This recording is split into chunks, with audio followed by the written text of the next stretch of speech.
श्री सत्यनारायण भगवान की कथा प्रारंभ। कथा से पहले हमें गणेश जी महाराज जी का ध्यान करना चाहिए। गणेश जी महाराज जी की कथा का श्रवण करना चाहिए। बोलिए गणेश जी महाराज की जय। एक बार एक बुढ़िया थी। वह मिट्टी के गणेश जी की पूजा क्या करती थी। रोज बनाती थी, रोज गल जाते थे। एक दिन बुढ़िया ने देखा कि एक सेठ का मकान बन रहा है। वह मिस्त्री के पास गई और बोली, भैया मेरा पत्थर का गणेश गढ़ दो। मिस्त्री बोला कि जब तक हम तेरे पत्थर का गणेश गढ़ेंगे जब तक पूरी दीवार नहीं चिल लेंगे। बुढ़िया बोली कि राम करे तुम्हारी दीवार टेढ़ी हो जाए। ऐसा कह के बुढ़िया चली गई। शाम को सेठ आया तो उसने पूछा कि आज कुछ भी काम नहीं किया। तो मिस्त्री बोला कि एक बुढ़िया आई थी, कह रही थी मेरा पत्थर का गणेश कर दो। हमने नहीं गढ़ा तो कह गई तुम्हारी दीवार टेढ़ी हो जाए। तब से दीवार टेढ़ी हो जाती है, ढानी पड़ती है। सेठ ने बुढ़िया को बुलवाया और कहा कि हम तुम्हारे सोने के गणेश जी गढ़वा देंगे, तो हमारी दीवार सीधी करा दो। सेठ ने बुढ़िया को सोने के गणेश जी गढ़वा दिए। उसकी दीवार सीधी हो गई। जैसे सेठ के बेड़े काम सीधे करे ऐसे हम सबके करना। कहते सुनते हुंकारा भरने वालों के करना। बोली गणेश जी महाराज की जय। श्री सत्यनारायण भगवान की कथा का प्रारंभ। एक समय नैमिषारण्य तीर्थ में शौनक आदि 88,000 ऋषियों ने श्री सूत जी से पूछा, हे प्रभु, इस कलयुग में एक वेद विद्या रहित मनुष्यों को प्रभु भक्ति किस प्रकार मिलेगी तथा उनका उद्धार कैसे होगा। हे मुनि श्रेष्ठ, कोई ऐसा तप कहिए जिससे थोड़े समय में ही पुण्य प्राप्त होए तथा मनवांछित फल मिले। यह कथा सुनने की हमारी इच्छा है। सर्वशास्त्र ज्ञाता श्री सूत जी बोले कि हे वैष्णवों में पूज्य, आप सबने प्राणियों के हित की बात पूछी है। अब मैं उस श्रेष्ठ व्रत को आप लोगों से कहूंगा जिस व्रत को नारद जी ने श्री लक्ष्मी नारायण से पूछा था और श्री लक्ष्मीपति ने मुनि श्रेष्ठ नारद जी से कहा था। सो ध्यान से सुनो। प्रथम अध्याय। एक समय योगी राज नारद जी दूसरों के हित की इच्छा से अनेक लोकों में घूमते हुए पृथ्वीलोक में आ पहुंचे। वहां अनेक प्रकार की योनियों में जन्मे हुए प्राय सभी मनुष्यों को अपने कर्मों के द्वारा अनेक दुखों से पीड़ित देखकर सोचा कि किस यत्न के करने से ही निश्चय ही मानवों के दुखों का नाश हो सकेगा। ऐसा मन में सोचकर वे विष्णु लोक को गए।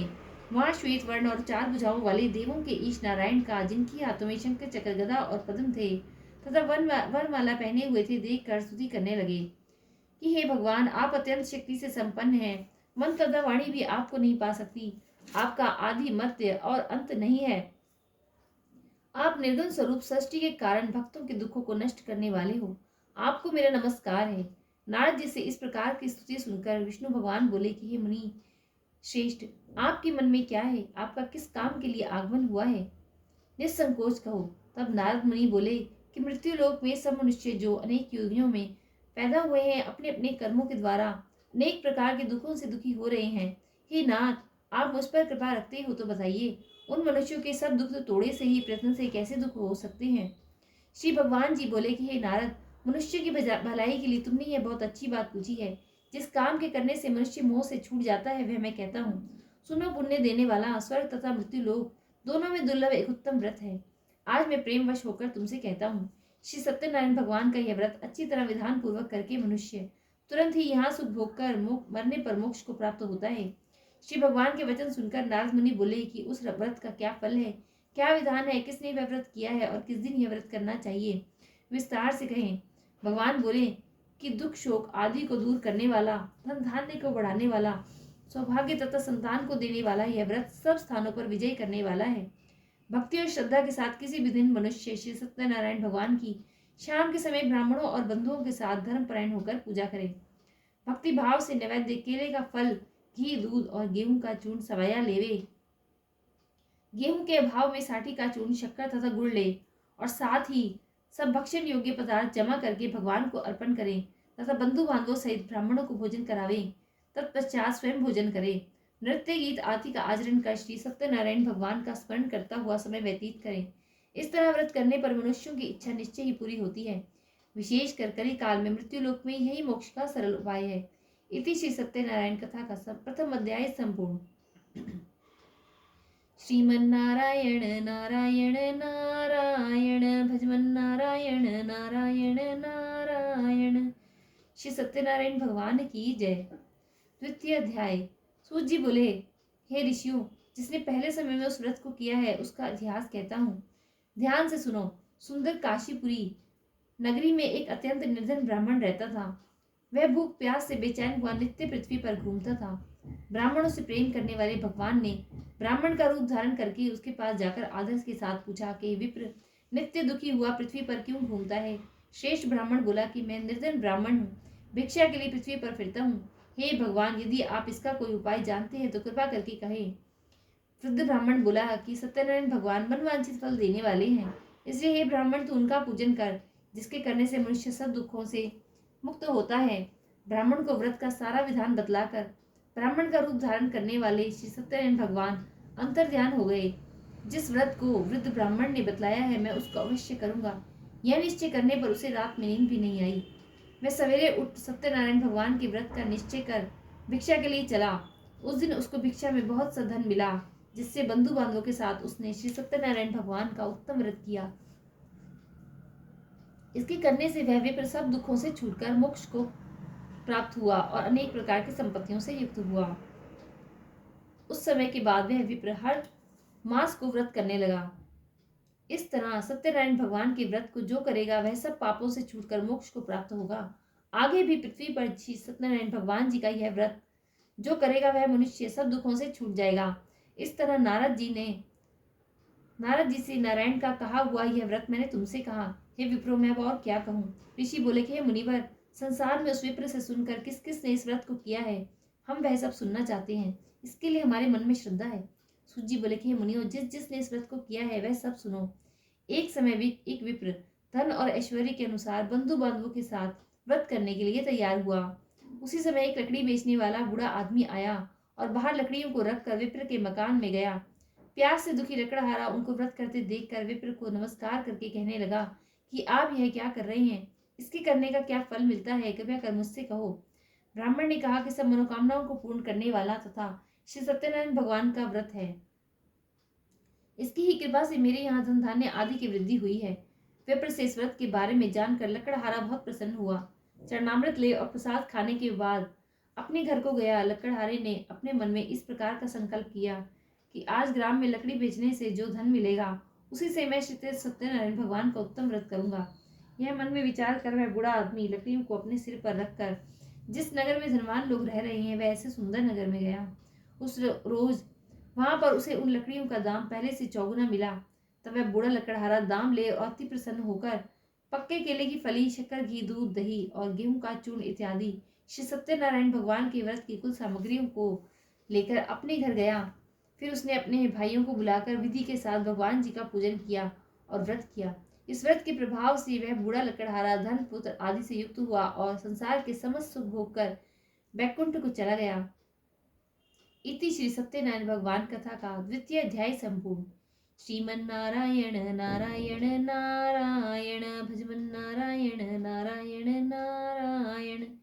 श्री सत्यनारायण भगवान की जय। तृतीय अध्याय। सूत जी बोले कि हे श्रेष्ठ मुनियों, अब आगे की कथा कहता हूँ। पहले समय में उल्कामुख नाम का एक बुद्धिमान राजा रहता था। वह सत्यवक्ता और जितेंद्रिय था। प्रतिदिन देव स्थानों पर जाता तथा गरीबों को धन देकर उनकी कष्ट दूर करता था। उसकी स्त्री कमल के समान मुख वाली और सती साध्वी थी। भद्रशिला नदी के तट पर उन दोनों ने श्री सत्यनारायण भगवान का व्रत किया। उस समय वहां एक साधु वैश्य आया। उसके पास व्यापार के लिए बहुत सा धन था। राजा को व्रत करते हुए देखकर वह विनय के साथ पूछने लगा कि हे राजन, भक्तियुक्त चित्त से है आप क्या कर रहे हैं? मेरी सुनने की इच्छा है, सो आप मुझे बताइए। राजा बोला कि हे साधु, अपने बांधवों के साथ पुत्र आदि की प्राप्ति के लिए एक महान शक्तिमान श्री सत्यनारायण भगवान का व्रत पूजन किया जा रहा है। राजा के वचन सुनकर साधु आदर से बोला, हे राजन, मुझसे इसका सब विधान कहें, मैं भी आपकी कथनानुसार इस व्रत को करूंगा। मेरे भी कोई संतान नहीं है और इससे निश्चय ही होगी। राजा से संविधान सुन और व्यापार से निवृत्त होकर वह आनंद के साथ अपने घर गया। साधु ने अपनी स्त्री से संतान देने वाले उस व्रत का वर्णन सुनाया और कहा कि जब मेरी संतान हुई तब मैं इस व्रत को करूंगा। साधु ने ऐसे वचन अपनी स्त्री लीलावती से कहे। एक दिन उसकी स्त्री लीलावती पति के साथ आनंदित हो संसारिक धर्म में प्रवृत्त होकर श्री सत्यनारायण भगवान की कृपा से गर्भवती हो गई तथा 10वें महीने में उसके यहाँ एक सुंदर कन्या का जन्म हुआ। दिनों दिन वह कन्या इस तरह बढ़ने लगी जैसे शुक्ल पक्ष का चंद्रमा बढ़ता है। कन्या का नाम कलावती रखा गया। तब लीलावती ने मीठे शब्दों में अपने पति से कहा कि जो आपने संकल्प किया था कि भगवान का व्रत करूंगा, अब आप उसे करिए। साधु बोला कि हे प्रिय, इसकी विवाह पर करूंगा। इस प्रकार अपनी पत्नी को आश्वासन दे वह नगर को गया। कलावती पितृगृह में वृद्धि को प्राप्त हो गई। साधु ने जब नगर में सखियों के साथ अपनी पुत्री को देखा तो तुरंत ही दूत को बुलाकर कहा कि पुत्री के लिए कोई सुयोग्य वर देख कर लाओ। साधु की आज्ञा पाकर दूत कंचन नगर पहुंचा तथा वहां पर खोज और देखभाल कर लड़की के लिए एक सुयोग्य वणिक पुत्र को ले आया। उस सुयोग्य लड़के को देखकर साधु ने अपने बंधु बांधवों सहित प्रसन्नचित अपनी पुत्री का विवाह उसके साथ कर दिया, किंतु दुर्भाग्य से विवाह के समय भी वह व्रत को करना भूल गया। तब श्री सत्यनारायण भगवान क्रोधित हो गए और कहा कि तुम्हें दारुण दुख प्राप्त होगा। अपने कार्य में कुशल साधु बनिया जमाता सहित समुद्र के समीप स्थित होकर रतनपुर नगर में गया। वहां दोनों ससुर जमाई राजा चंद्रकेतु के नगर में व्यापार करने लगे। एक बार भगवान श्री सत्यनारायण की माया से प्रेरित कोई चोर राजा का धन चुराकर भागा जा रहा था, किंतु राजा के दूतों को आता देखकर चोर ने घबरा कर भागते हुए राजा के धन को वहीं चुपचाप रख दिया जहां दोनों ससुर जमाई ठहरे हुए थे। जब दूतों ने उस साधु वैश्य के पास राजा के धन को रखा देखा तो दोनों को बांध कर ले गए और प्रसन्नता से दौड़ते हुए राजा के पास जाकर बोले कि यह दो चोर हम पकड़ कर लाए हैं, देखकर आज्ञा दें। तब राजा की आज्ञा से उनको कठिन कारावास में डाल दिया गया और उनका धन छीन लिया। सत्यनारायण भगवान के श्राप द्वारा उनकी पत्नी भी घर पर बहुत दुखी हुई और घर पर जो धन रखा था चोर चुरा कर ले गए। शारीरिक व मानसिक पीड़ा तथा भूख प्यास से अधिक दुखी हो अन्न की चिंता में कलावती एक ब्राह्मण के घर गई। वहां उसने श्री सत्यनारायण भगवान का व्रत होते देखा। फिर कथा सुनी तथा प्रसाद ग्रहण कर रात को घर आई। माता ने कलावती से पूछा कि पुत्री, अब तक तू कहाँ रही व तेरे मन में क्या है? कलावती बोली कि हे माता, मैंने एक ब्राह्मण की यहाँ श्री सत्यनारायण भगवान का व्रत देखा है। कन्या के वचन सुनकर लीलावती भगवान के पूजन की तैयारी करने लगी। लीलावती ने परिवार और बंधुओं सहित श्री सत्यनारायण भगवान का पूजन किया और वर मांगा कि मेरे पति और दामाद शीघ्र आ जावे। साथ ही प्रार्थना करी कि हम सबका अपमान अपराध क्षमा करें। श्री सत्यनारायण भगवान इस व्रत से संतुष्ट हुए और राजा चंद्रकेतु को स्वप्न में दर्शन देकर कहा, हे राजन, दोनों वैश्यों को प्रातः ही छोड़ दो और उनका धन जो तुमने ग्रहण किया है दे दो, नहीं तो मैं तेरा धन, राज्य, पुत्र आदि सब नष्ट कर दूंगा। राजा से ऐसा वचन कहकर भगवान अंतर्ध्यान हो गए। प्रातःकाल राजा चंद्रकेतु ने सभा में अपना स्वप्न सुनाया। फिर दोनों बड़े पुत्रों को कैद से मुक्त कर सभा में बुलाया। दोनों ने आते ही राजा को नमस्कार किया। राजा मीठे वचनों से बोला कि हे महानुभावों, भाग्यवश ऐसा कठिन दुख तुम्हें प्राप्त हुआ है, किंतु अब कोई भय नहीं है। ऐसा कहकर राजा ने उनको नए नए वस्त्राभूषण पहनाए तथा उनका जितना धन लिया था उसका दुगना धन देकर राजा को आदर के साथ विदा किया। दोनों वैश्य अपने घर को चल दिए। इति श्री सत्यनारायण भगवान व्रत कथा का तृतीय अध्याय संपूर्ण। श्रीमन नारायण नारायण नारायण भजमन नारायण नारायण नारायण। बोल सत्यनारायण भगवान की जय। चतुर्थ अध्याय। सूत जी बोले कि वैश्य ने मंगलाचार करके यात्रा आरंभ की और अपने नगर को चल दिए। उनके थोड़ी दूर निकलने पर दंडी वेशधारी श्री सत्यनारायण भगवान ने उनसे पूछा कि हे साधु, तेरी नाव में क्या है? अभिमानी फणिक हंसता हुआ बोला, हे दंडी, आप क्यों पूछते हो? क्या धन लेने की इच्छा है? मेरी नाव में तो बेल और पत्ते आदि भरे हैं। वैश्य का कठोर वचन सुनकर श्री भगवान ने कहा कि तुम्हारा वचन सत्य हो। दंडी ऐसा कहकर वहां से कुछ दूर चले गए और कुछ दूर जाकर समुद्र से किनारे पर बैठ गए। दंडी के जाने पर वैश्य ने नित्य क्रिया करने के बाद नाव को ऊंची उठी देखकर अचंभा किया तथा नाव में बेल पत्ते आदि देखकर मूर्छित होकर जमीन पर गिर पड़ा। फिर मूर्छा खुलने पर अत्यंत शोक प्रकट करने लगा। तब उसका दामाद बोला कि आप शोक न करें, यह दंडी का शाप है, अतः हमें उनकी शरण में चलना चाहिए, तभी हमारी मनोकामना पूर्ण होगी। दामाद के वचन सुनकर वे दंडी के पास पहुंचे और अत्यंत भक्तिभाव से नमस्कार करके बोले कि मैंने आपसे जो असत्य वचन कहे थे उनके लिए मुझे क्षमा करें। ऐसा कहकर महान शोकातुर होकर रोने लगा। तब दंडे भगवान बोले कि हे वणिक पुत्र, मेरी आज्ञा से तुम्हें बार बार दुख प्राप्त हुआ है, तो मेरी पूजा से विमुख हुआ है। साधु बोला, हे भगवान, आपकी माया से ब्रह्मा आदि देवता भी आपके रूप को नहीं जानते, तब मैं अज्ञानी कैसे जान सकता हूँ? आप प्रसन्न होइए, मैं सामर्थ्य के अनुसार आपकी पूजा करूंगा। मेरी रक्षा करो और पहले के समान नौका में धन भर दो। उसके भक्ति युक्त वचन सुनकर भगवान प्रसन्न हो और उसकी इच्छा के अनुसार वर देकर अंतर्ध्यान हो गए। तब उन्होंने नाव पर आकर देखा कि नाव धन से परिपूर्ण है।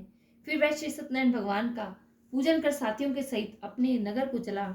जब नगर के निकट पहुंचा तब दूत को घर भेजा।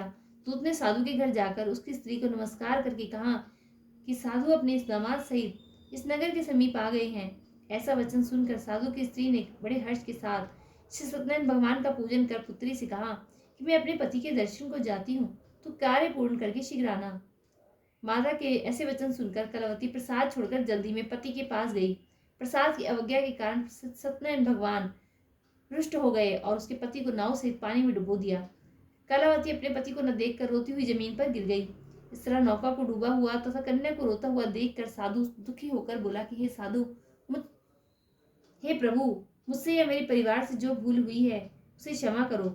उसके दिए वचन सुनकर सत्यनारायण भगवान प्रसन्न हो गए और आकाशवाणी हुई, हे साधु, तेरी कन्या मेरे प्रसाद को छोड़कर आई है, इसलिए उसका पति अदृश्य हुआ है। यदि वह घर जाकर प्रसाद खाकर लौटे तो इसे पति अवश्य मिलेगा। ऐसी आकाशवाणी सुनकर कलावती ने घर पहुंचकर प्रसाद खाया, फिर आकर अपने पति के दर्शन किए। तत्पश्चात साधु ने बंधु बांधवों सहित श्री सत्यनारायण भगवान जी का विधि पूर्वक पूजन किया। इस लोक का सुख भोग कर अंत में स्वर्ग लोक को गया। इति श्री सत्यनारायण व्रत कथा का चतुर्थ अध्याय संपूर्ण। श्रीमन्नारायण नारायण नारायण भजवन नारायण नारायण नारायण। बोले सत्यनारायण भगवान की जय। पंचम अध्याय। सूत जी बोले कि हे ऋषियों, मैं और भी कथा कहता हूँ, सुनो। प्रजा पालन में लीन तुग्गज नाम का एक राजा था। उसने भी भगवान का प्रसाद त्याग कर बहुत दुख पाया। एक समय वन में जाकर वन्य पशुओं को मारकर बड़ के पेड़ के नीचे आया। वहां उसने ग्वालों को भक्ति भाव से बांधों सहित श्री सत्यनारायण भगवान का पूजन करते देखा। राजा देख कर भी अभिमानवश न तो वहां गया और न ही नमस्कार किया। जब ग्वालों ने भगवान का प्रसाद उसके सामने रखा तो वह प्रसाद त्याग कर अपनी नगरी को चला गया। वहां उसने अपना सब कुछ नष्ट पाया तो वह जान गया कि यह सब भगवान ने किया है। तब वह विश्वास कर ग्वालों के समीप गया और विधि पूर्वक पूजन कर प्रसाद खाया तो सत्यनारायण भगवान की कृपा से सब कुछ पहले जैसा ही हो गया। फिर दीर्घ काल तक सुख भोग कर मरने पर स्वर्ग लोक को गया। जो मनुष्य इस परम दुर्लभ व्रत को करेगा, भगवान की कृपा से उसे धन धान्य की प्राप्ति होगी। निर्धन धनी और बंधी बंधन से मुक्त होकर निर्भय हो जाता है। संतानहीनों को संतान प्राप्त होती है तथा सब मनोरथ पूर्ण होकर अंत में वैकुंठ धाम को जाता है। जिन्होंने पहले समय में इस व्रत को किया है, अब उनके दूसरे जन्म की कथा कहता हूँ। वृद्ध शतानन ब्राह्मण ने सुदामा का जन्म लेकर मोक्ष को पाया। उल्कामुख नाम का राजा दशरथ होकर वैकुंठ को प्राप्त हुआ। साधु नाम के वैश्य ने मोरध्वज बनकर अपने पुत्र को आर्य से चीर कर मोक्ष को प्राप्त किया। महाराज तुग्ध्वज ने स्वयंभू होकर भगवान में भक्तियुक्त हो कर्म कर मोक्ष को प्राप्त किया। इति श्री सत्यनारायण भगवान कथा व्रत कथा का पंचम अध्याय संपूर्ण। श्रीमन्नारायण नारायण नारायण भजवन नारायण नारायण नारायण। बोलो सत्यनारायण भगवान की जय। लक्ष्मी माता की जय। कथा कहने के बाद खड़े होकर भगवान की आरती करनी चाहिए।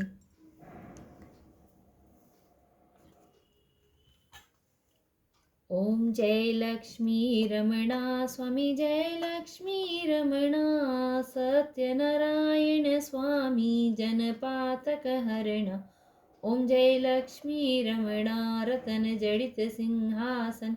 अद्भुत छवि राजे नारद करत निरंजन। घंटा ध्वनि बाजे ओम जय लक्ष्मी रमणा। प्रकट भये कलि कारण द्विज को दरस दियो। बूढ़ो ब्राह्मण बन कर कंचन महल कियो। ओम जय लक्ष्मी रमणा दुर्बल भील कराल। इन पर कृपा करी चंद्रचूड़ एक राजा तिनकी विपत्ति हरि। ओम जय लक्ष्मी रमणा वैश्य मनोरथ पायो। श्रद्धा तज दीनी सो फल भोग्यो प्रभु जी फिर स्तुति कीनी। ओम जय लक्ष्मी रमणा भक्ति भाव के कारण क्षण क्षण रूप धरो। श्रद्धा धारण कीनी तिनके काज सरयो। ओम जय लक्ष्मी रमणा ग्वाल बाल संग राजा वन में भक्ति करी। मन वांछित फल दीना दीन दयालु हरि। ओम जय लक्ष्मी रमणा चढ़त प्रसाद सवायो। कदली फल मेवा धूप दीप तुलसी से राजी सत्य देवा। ओम जय लक्ष्मी रमणा स्वामी, जय लक्ष्मी रमणा। सत्यनारायण स्वामी जनपातक हरणा। ओम जय लक्ष्मी रमणा श्री सत्यनारायण जी की आरती जो कोई गावे कहत शिवानंद स्वामी। मनवांछित फल पावे। ओम जय लक्ष्मी रमणा। स्वामी जय लक्ष्मी रमणा, सत्यनारायण स्वामी जनपातक हरणा। ओम जय लक्ष्मी रमणा। बोलो सत्यनारायण भगवान की जय, बोलो लक्ष्मी माता की जय। सत्यनारायण भगवान की कथा संपूर्ण होती है। यदि आपको वीडियो अच्छी लगे तो चैनल को लाइक और सब्सक्राइब जरूर करें और कमेंट में ओम नमो नारायण जरूर लिखें।